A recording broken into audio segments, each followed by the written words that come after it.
മുത്തശ്ശി സെലിയയ്ക്ക് വേണ്ടിയുള്ള ആ പോരാട്ടം ഒടുവിൽ ഫലം കണ്ടു. 5 വയസ്സുകാരനായ ലയണൽ മെസ്സി തന്റെ ആദ്യ ഔദ്യോഗിക ക്ലബിന്റെ ജേഴ്സി അണിഞ്ഞു. അതായിരുന്നു ഗ്രാൻഡോളിയു. 1992. കളിക്കളത്തിലെ ഏറ്റവും ചെറിയ ആളെ കണ്ടാൽ ആർക്കും ചിരിവരും. അവന്റെ ജേഴ്സി തോളിൽ നിന്ന് ഊർന്ന് താഴേക്ക് കിടന്നു. പക്ഷേ പന്ത് അവന്റെ കാൽക്കീഴിലെത്തുന്നതോടെ ആ ചിരിയെല്ലാം അമ്പരപ്പായി മാറും. ലിയോയുടെ കാലുകൾക്ക് വെറും വേഗതയല്ല ഉണ്ടായിരുന്നത്, അതിനുണ്ടായിരുന്നത് താളമായിരുന്നു. അവൻ പന്തിനെ ഡ്രിബിൾ ചെയ്ത് നീങ്ങുമ്പോൾ അത് വെറും ഓട്ടമായിരുന്നില്ല, അതൊരുതരം ലഹരിയായിരുന്നു. എതിരാളികൾ അവനെ പിടികൂടാൻ ശ്രമിച്ചു. ആ കൊച്ചു ശരീരത്തിലേക്ക് അവർ ഇരച്ചുകയറി. എന്നാൽ ലിയോയുടെ കാൽവെപ്പുകൾ, അതവർക്ക് നിഴലിനെ പിടിക്കാൻ ശ്രമിക്കുന്നത് പോലെ തോന്നി. പെട്ടെന്നുള്ള ദിശമാറ്റങ്ങൾ, അവിശ്വസനീയമായ ബാലൻസ്. ലിയോയെ വീഴ്ത്താൻ ആർക്കും കഴിഞ്ഞിരുന്നില്ല. The machine of 87. ലിയോ, ആ കൊച്ചുകുട്ടി, റൊസാരിയോയിലെ ഫുട്ബോൾ മൈതാനങ്ങളിൽ ഒരു അത്ഭുതമായി മാറി. അവൻ പന്ത് തട്ടുമ്പോൾ ആളുകൾ തലകുലുക്കി സമ്മതിക്കും, ഈ കുട്ടിക്ക് എന്തോ പ്രത്യേകതയുണ്ട്.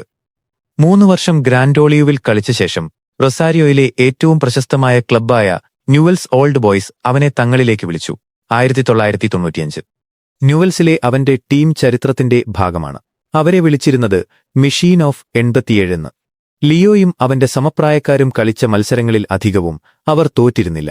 എതിരാളികളെ ഗോളുകൾ കൊണ്ട് തകർത്തെറിഞ്ഞ ആ ടീമിന്റെ തലച്ചോറും ഹൃദയവും ലിയോ ആയിരുന്നു. ലിയോക്ക് അന്ന് വെറും 10 വയസ്സു മാത്രമാണ് പ്രായം. എന്നാൽ അവന്റെ കളിശൈലി മുതിർന്നവരുടെ ശ്രദ്ധ ആകർഷിച്ചു.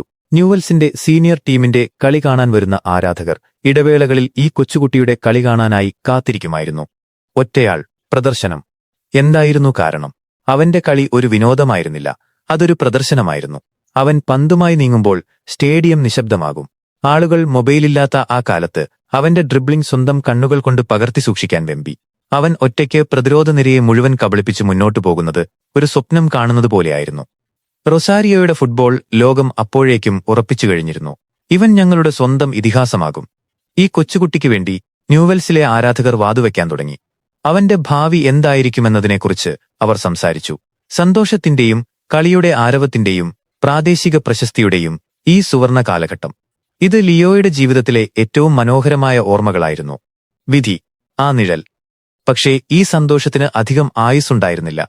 അവന്റെ 11ാം വയസ്സിലേക്ക് കടക്കുമ്പോൾ ആർക്കും ചിന്തിക്കാൻ കഴിയാത്ത ഒരു നിഴൽ അവന്റെ ജീവിതത്തിലേക്ക് കടന്നുവന്നു.